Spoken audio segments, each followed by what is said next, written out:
ED यानी enforcement directorate के द्वारा तमिलनाडु के 4 डिस्ट्रिक्ट कलेक्टर्स को समन्स भेजे गए थे।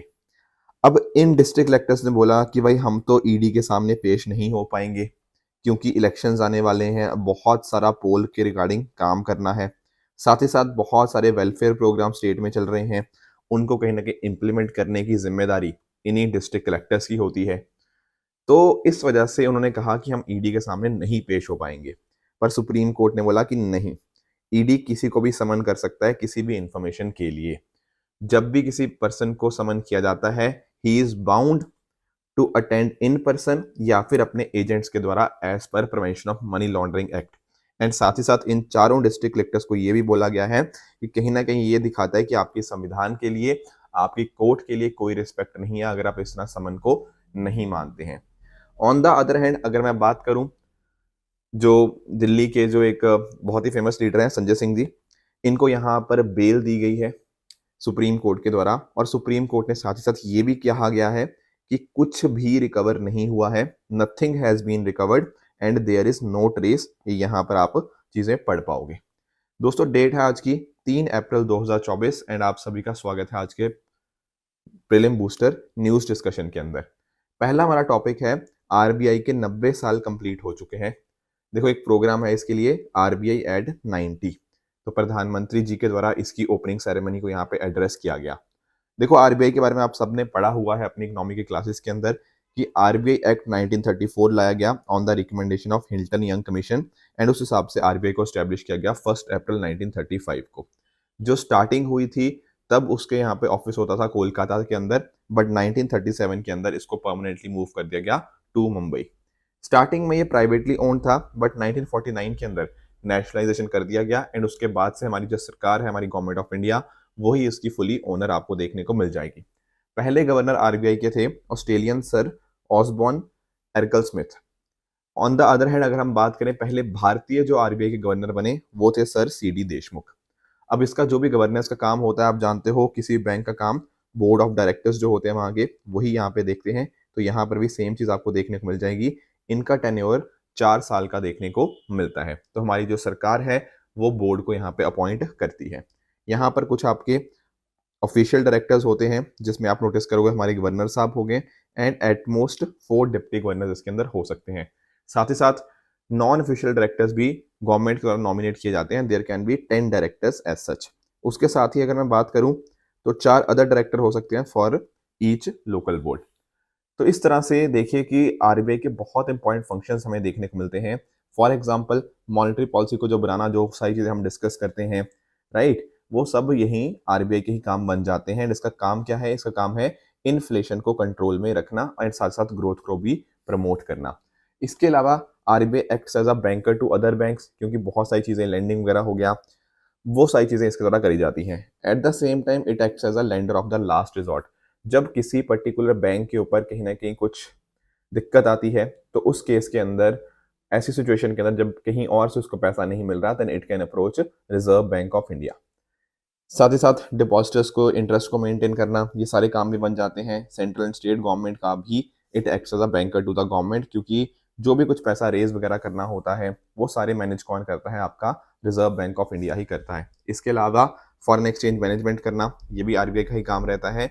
एंड इसके अलावा साथ साथ जो आपके करेंसी नोट्स होते हैं एक्सेप्ट 1 रुपी नोट, वो भी रिजर्व बैंक ऑफ इंडिया के द्वारा ही यहाँ पे लॉन्च किए जाते हैं। तो इस तरह से आप नोटिस कर पाओगे कि आरबीआई का बहुत इंपॉर्टेंट काम है। साथ ही साथ it acts as a supervisor of payment and settlement systems also. तो ये 90 साल इसके कंप्लीट हो गए हैं आरबीआई की 90 ईयर सेरेमनी के रिगार्डिंग। नेक्स्ट टॉपिक की तरफ आगे चलते हैं, दैट इज हवाना सिंड्रोम के बारे में थोड़ा पढ़ लेते हैं। देखो आप लोग जानते होंगे क्यूबा कंट्री के बारे में। ये रहा आपका यूनाइटेड स्टेट्स ऑफ अमेरिका, यहाँ पर आपको क्यूबा कंट्री देखने को मिल जाएगी। उसी की कैपिटल सिटी है हवाना, ठीक है। अब ऐसा नोटिस किया गया कि 2015 के अंदर ना क्यूबा और यूनाइटेड स्टेट्स, इनके रिश्ते थोड़े से नॉर्मलाइज हो गए। पहले रिश्ते काफ़ी ख़राब थे, ठीक है। जब ऐसा हुआ कि रिश्ते नॉर्मलाइज हो गए तो ऐसा देखा गया कि यूएस से ना अपनी जो एम्बेसी है वो यहाँ पर क्यूबा के हवाना कैपिटल सिटी के अंदर खोल दी, राइट। यहाँ पर फिर यूएस के लोग भी होंगे, बिल्कुल डेफिनेटली बात है।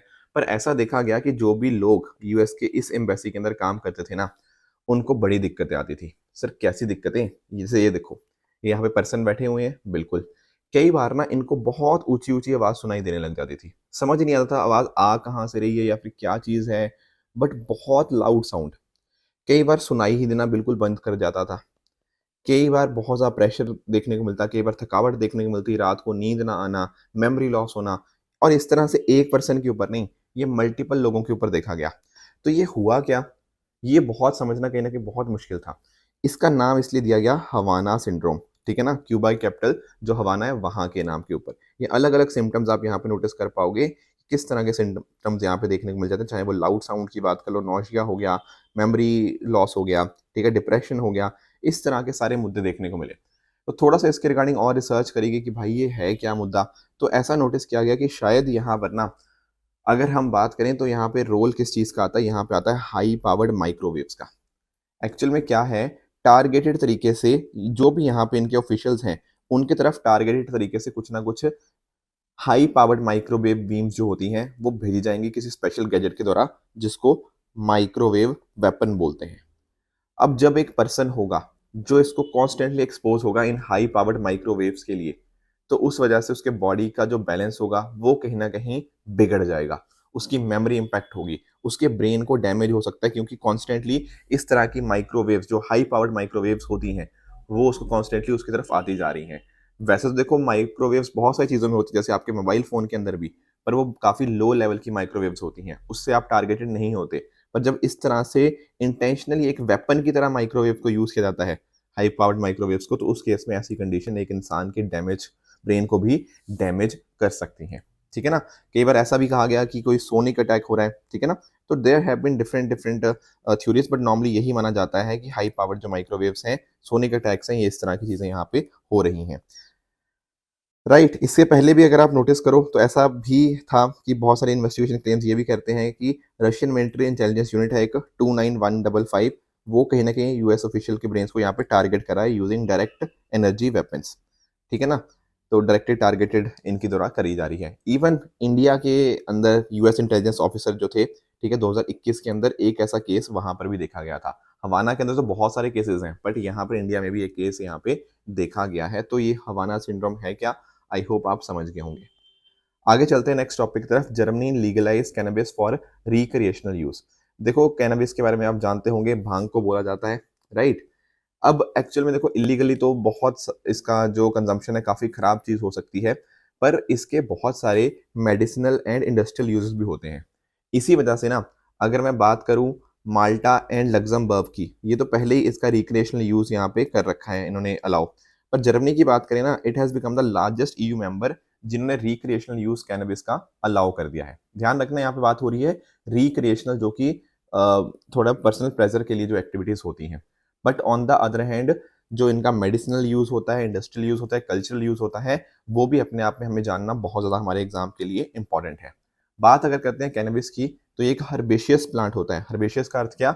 एक ऐसा प्लांट जिसकी ग्रीन स्टेम हमें देखने को मिलती है, और साथ-साथ जो वुड वगैरह होता है ना, वो या तो होता ही नहीं या बहुत कम होता है, और काफ़ी ये प्लांट्स अपने आप में फ्लेक्सिबल होते हैं। ऐसा माना जाता है कि कैनबिस जो है ना, उसको लगभग 5000 साल से भी ज़्यादा टाइम से इंसान यूज़ कर रहा है for various various medicinal and recreational use.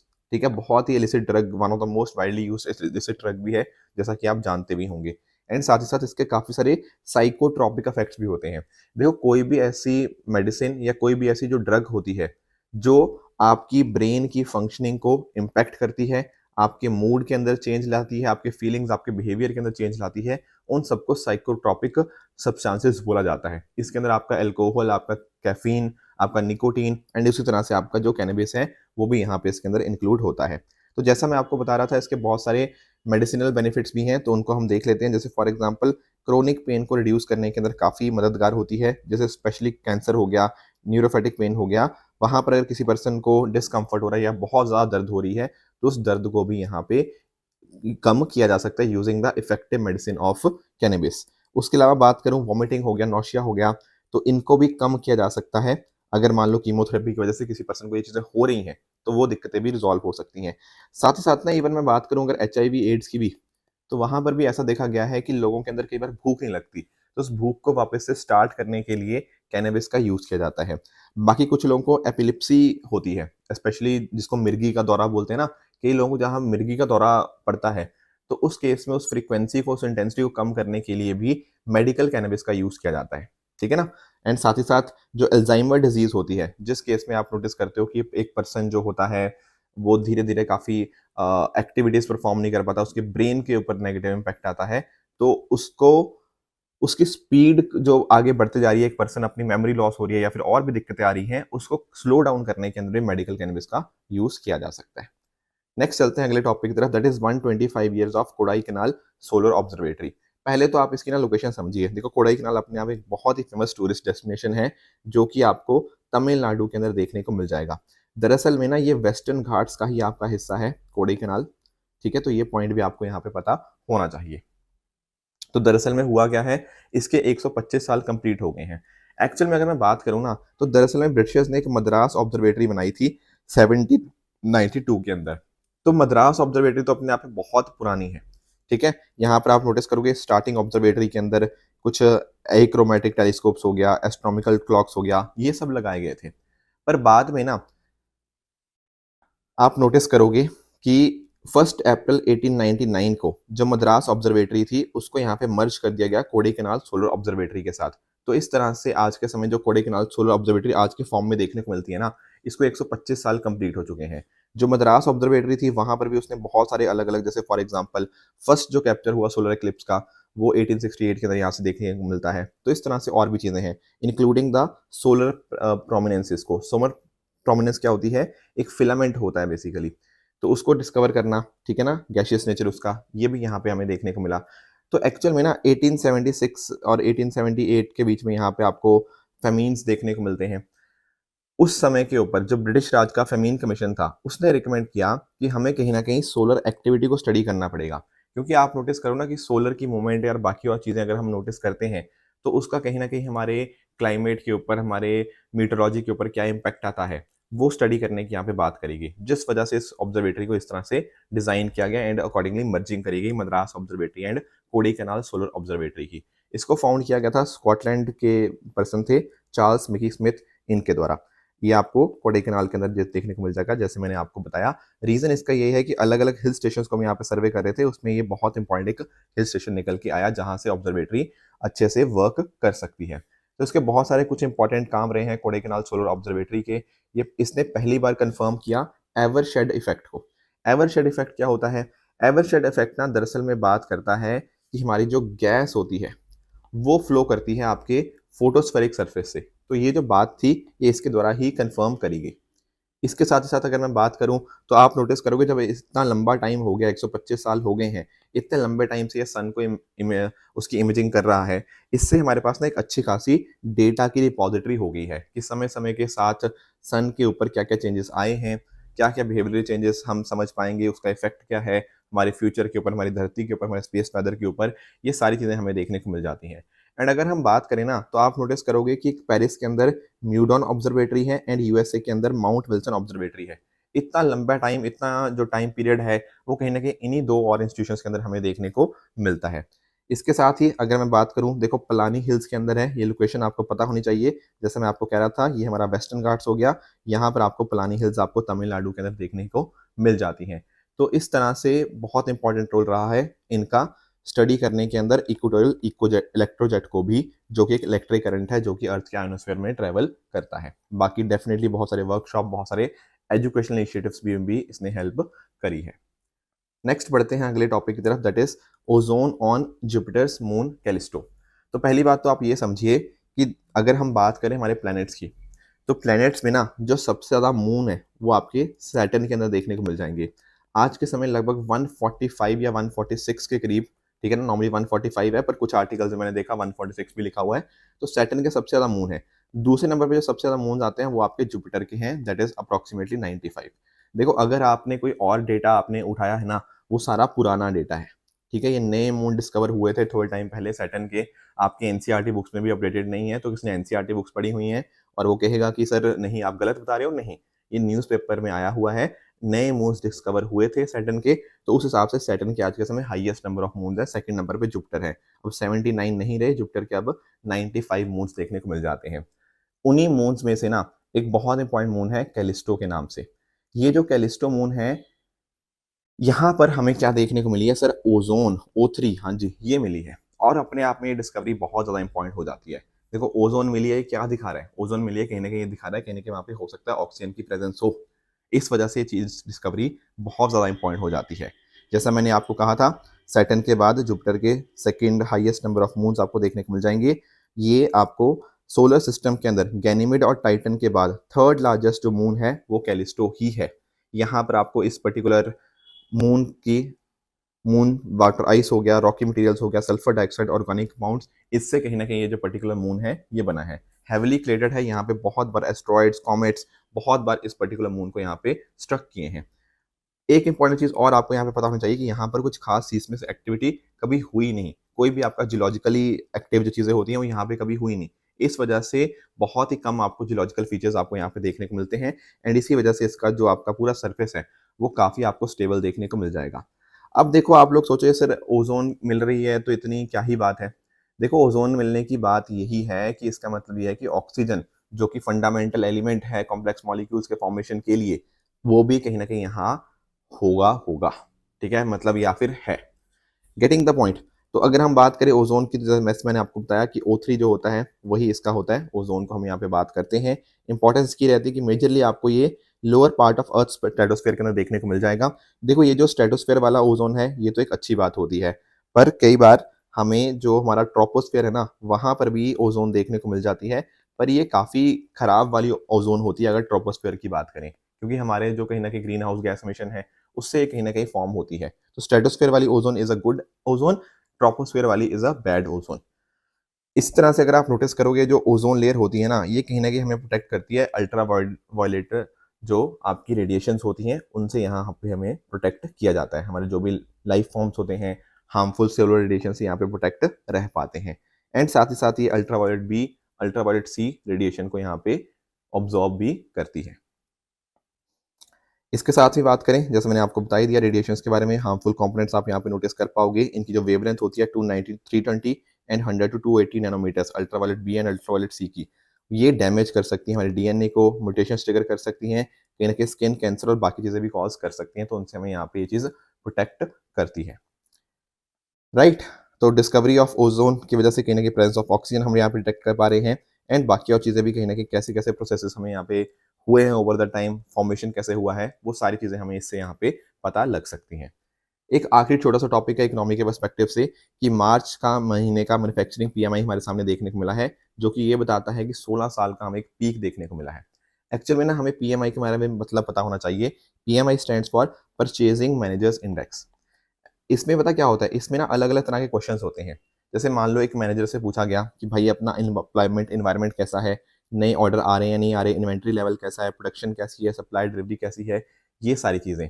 ये दरअसल में ये पूरा डेटा इस तरह से कलेक्ट किया जाता है कि क्या ये चीज़ें, ये सारे क्वेश्चंस पिछले महीने के कंपैरिजन में बढ़िया हो रहे हैं, ठीक है ना, ऊपर जा रहे हैं, नीचे जा रहे हैं, या कहीं ना कहीं वैसे ही हैं। जितने नंबर ऑफ क्वेश्चंस दिखाते हैं कि एक इंप्रूवमेंट आई है उनको बोलते हैं P1। जितने परसेंटेज ऑफ क्वेश्चंस में नो चेंज आता है उनको बोलते हैं हम P2। और जितने नंबर ऑफ क्वेश्चंस में एक डिक्लाइन देखने को मिलता है उनको हम बोलते हैं P3। इस तरह से ना आपका जो भी स्कोर होगा वो या तो 50 से बड़ा आएगा, या 50 के इक्वलेंट आएगा, या लेस देन 50 आएगा। अगर ग्रेटर देन 50 आता है ये दिखाता है एक्सपेंशन, अगर लेस देन 50 आता है ये दिखाता है आपकी कॉन्ट्रैक्शन, एंड अगर इक्वल टू 50 आता है ये आता है कि देयर इज नो चेंज। ठीक है ना। तो इस तरह से एक आपका मैन्युफैक्चरिंग पीएमआई होता है, उसी तरह से एक सर्विसेज पीएमआई होता है। फिर दोनों को कंबाइन करके कंबाइंड पीएमआई भी हमें देखने को मिल जाता है। ध्यान रखने वाली बात यह है कि इसके अंदर इनफॉर्मल सेक्टर एक्टिविटी को हम काउंट नहीं करते। इसको S&P ग्लोबल यहाँ पे आपका निकालता है। दरअसल में पहले जो आपका ऐसे आपका पीएमआई डेटा था वो IHS मार्केट निकालता था, बट बाद में इनका मर्जर हो जाता है। तो आज के समय के ऊपर S&P ग्लोबल ही यहाँ पे इस चीज़ को निकालता है। ये सारी चीज़ें आपको पता होनी चाहिए। परचेजिंग या इनपुट स्टेज के ऊपर ये चीज़ों को हमें बताता है। ठीक है ना। तो ये कुछ पॉइंटर्स है जो हमें इन चीज़ों के बारे में जानने चाहिए थे।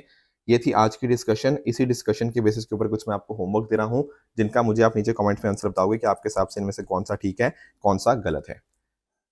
कल जो मैंने आपको होमवर्क दिया था उसका आंसर डिस्कस कर लेते हैं। बिहू ढोल की अगर बात करें तो त्रिपुरा नहीं, ये आपका असम के अंदर देखने को मिल जाएगा। तो पहला आपका इनकरेक्ट हो गया। जेनेटिक प्रोफाइलिंग कैप्टिव एलिफेंट्स की बात करें तो इसके माध्यम से हम ट्रैक रख पाएंगे कैप्टिव एलिफेंट्स का with in and between states, बिल्कुल ठीक बात है। कचातीवू आइलैंड आपका इंडिया एंड बांग्लादेश के बीच में नहीं, इंडिया एंड आपका श्रीलंका के बीच में देखने को मिलता है, तीसरा आपका इनकरेक्ट है। International atomic energy agency headquarter Paris France के अंदर नहीं, आपका वियना ऑस्ट्रिया के अंदर देखने को मिलता है, तो फोर्थ भी आपका इनकरेक्ट हो जाएगा। वाइकोम सत्याग्रह की बात करें तो ये कह रहा है कि आपके अजावा लीडर टी.के. माधवन जी ने पहली बार टेम्पल एंट्री का इशू रेज किया था, ये बात ठीक है। राइट, आज का आपका होमवर्क क्या रहेगा एमसीक्यूज के अंदर, आपका एक बोलबाचिया मेथड होता है, किस चीज के साथ लिंक्ड है ये आपको यहाँ पे बताना है। एंड दूसरा आपका होमवर्क रहेगा विद रिगार्ड्स टू आपका जो ग्रीन हाइड्रोजन होता है। कल मैंने आपको 2 एमसीक्यूज दिए थे, एक था लोकेशन के पर्सपेक्टिव से। देखो नगोर्नो काराबाख, अब यहाँ पे देखो इसने क्या लिखा है, इसने लिखा है इंसर्जेंसी इन मोजाम्बिक। मैंने शायद नगोर्नो काराबाख आपको इतनी बार पढ़ा दिया कि कोई भी बच्चा इसको गलत करना ही नहीं चाहिए। ऑब्वियसली देखो आर्मेनिया और अजरबैजान का कॉन्फ्लिक्ट है, we have discussed it multiple and multiple times, किस तरह से ये रीजन आपका न्यूज में हमेशा रहता ही रहता है। उसके अलावा क्या पूछा गया था, खैरसोन और जपरोजिया के बारे में, ठीक है, ये भी हमने पढ़ा हुआ है। ये कुछ बहुत प्रोमिनेंट लोकेशंस थी जो बार बार रशिया यूक्रेन कॉन्फ्लिक्ट के दौरान बार बार न्यूज में आती जा रही थी। उसके अलावा बात पूछी गई थी नॉर्थ किवू एंड इटूरी के बारे में, ये आपको डेमोक्रेटिक रिपब्लिक ऑफ कॉन्गो में देखने को मिल जाती है। तो अगर एक बेसिक आइडिया भी होता ना कि कहाँ से ये पर्टिकुलर लोकेशन न्यूज में रही है, तो I think you would have scored very good in these kind of questions. एक क्वेश्चन मैंने आपको और होमवर्क दिया था कि इनटेंजिबल एसेट्स के अंदर क्या क्या चीजें इंक्लूड करी जाती हैं। देखो एसेट्स आपके एक होते हैं टेंजिबल, टेंजिबल मतलब आपके जो फिजिकल एसेट्स होते हैं जिनको आप टच वगैरह कर सकते हो। फॉर एग्जाम्पल जैसे आपका कोई आपका इक्विपमेंट है, बिल्डिंग वगैरह है, आपकी इन्वेंट्री वगैरह है, ये सारे वो एसेट्स हैं जो कहीं ना कहीं फिजिकल है and उनको टच कर पाओगे। ऑन द अदर हैंड आपके इनटेंजिबल एसेट्स होते हैं। इनटेंजिबल एसेट ना उनमें कोई फिजिकल सब्सटेंस नहीं होता, ठीक है ना, बट कहीं ना कहीं आपकी कंपनी के लिए वो डेफिनेटली बहुत बहुत ज़्यादा इंपॉर्टेंट हो जाते हैं। जैसे फॉर एग्जांपल एक कंपनी का ब्रांड रिकॉग्निशन, जैसे आप अब लोग ना पीडब्ल्यू है, अब पीडब्ल्यू एक ट्रस्ट को शो करता है। इसी तरह से जैसे टाटा है, टाटा ग्रुप आप जैसे सुनते हो ना, एक एक ट्रस्ट वाली फीलिंग आती है उस चीज़ के साथ, आती है नहीं आती। तो इस तरह से आप नोटिस करोगे ये सारी चीज़ें क्या होती हैं, ये सारे एक ब्रांड नेम होना एक इनटेंजिबल एसेट, आप इसको टच नहीं कर सकते but you know that there it exist. कई बार किसी कंपनी का कुछ पेटेंट वगैरह होता है, कुछ कॉपीराइट वगैरह होता है, वो भी क्या होते हैं, वो भी उस कंपनी के इनटेंजिबल एसेट्स ही होते हैं। साथ ही साथ आपका जैसे किसी कंपनी की इंटेलेक्चुअल प्रॉपर्टी, ये यही पेटेंट कॉपीराइट्स ये सारी चीजें आ जाती हैं। एंड आपका मेलिंग लिस्ट ऑफ क्लाइंट्स, ये भी आपकी एक intangible heritage sorry intangible investment ही या फिर इंटेंजिबल एसेट ही आप इसको यहाँ पे कंसिडर कर सकते हो। एक कस्टमर के साथ आपका क्या रिलेशनशिप है, ये सारी चीजें इसके अंदर इंक्लूड हो जाती हैं। इवन एक कंपनी की गुडविल वगैरह क्या है ना, that is also an intangible asset. तो आपका जो इन्वेंट्री होता है वो टेंजिबल एसेट रहता है, पर बाकी तीनों की अगर मैं बात करूं तो all three rest of the three are intangible. तो इस तरह से आप नोटिस करोगे option number C only 3 is the correct answer. तो ये थी आज की डिस्कशन। अगर आपको इसकी पीडीएफ चाहिए तो आप हमारे Telegram channel PW only official पे जाके इसकी पीडीएफ डाउनलोड कर सकते हो और अपनी प्रेपरेशन को और भी बेहतर बना सकते हो। Thank you very much for the discussion.